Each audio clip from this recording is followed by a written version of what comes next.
বেহাল রাস্তা সারাইয়ের দাবিতে প্ল্যাকার্ড হাতে রাস্তা অবরোধে সামিল হলো মহিলা থেকে পুরুষ।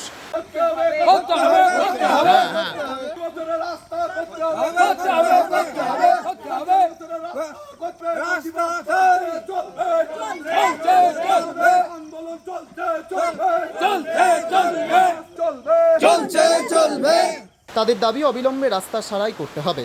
হাসনাবাদের রামেশ্বরপুর বরুণহাট পঞ্চায়েতের মঙ্গলাটি এলাকার ঘটনা।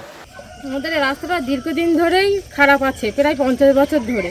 এখান থেকে ছাত্রছাত্রীরা স্কুলেও যেতে পারে না, অসুস্থ রোগীরাও যেতে পারে না, ভীষণ অসুবিধা হয়। গাড়ি ঘোড়া যেতে পারে না, সব পড়ে যায়, যেতে সবাই সব পড়ে চলে যায়। সেই জন্যে আর বর্ষাকালে তো মোটেও যাওয়া যায় না, অসুস্থ হয়ে যায় সব। তাই জন্যে আমরা এই অপরাধটা করেছি। আচ্ছা, বলছি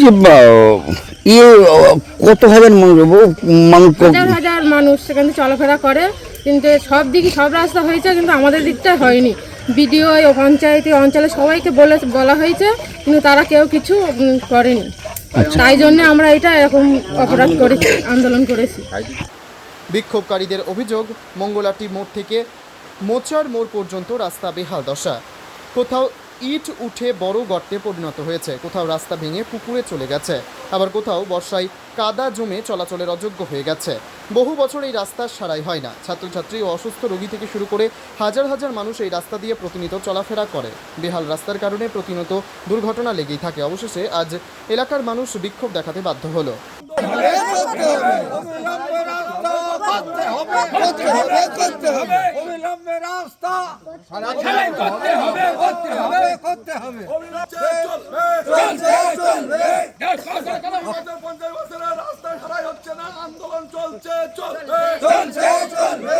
যদিও এই বিষয়ে রামেশ্বরপুর বরুড়হাট পঞ্চায়েতের প্রধান আবুল কালাম বলেন, ওই এলাকায় একটু সমস্যা আছে, পুজোর পরেই ওই রাস্তা সারাইয়ের কাজ শুরু হবে।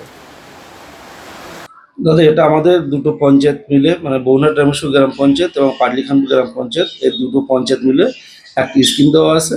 আমাদের রাজ্জাক শেখের বাড়ি হইতে আকবর গাজী বাড়ি পর্যন্ত ভায়া একটা লিঙ্ক রোড করা হয়েছে। ট্যাংরা তাড়াপাড়া এপি স্কুল পর্যন্ত একটা বিস্তীর্ণ এলাকা।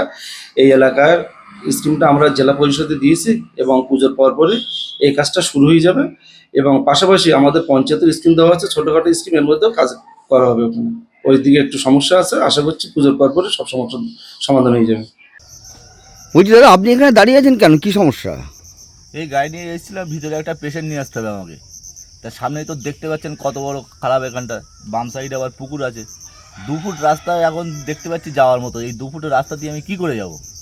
এখন তো চিন্তা করছি আমাকে বিকল্প পথ কী আছে সেইটা বেছে নেওয়ার জন্য। তো যেতেই পারছি না আমি। খালি এইখানটাতে নয়, ওই দিকেও 2-3 জায়গাতে এমন খারাপ অবস্থা পেরিয়ে এসেছি, আর এইখান দিয়ে তো যেতেই পারছি না। ওই দিকে তবু কোনো রকমে যেতে পারলাম।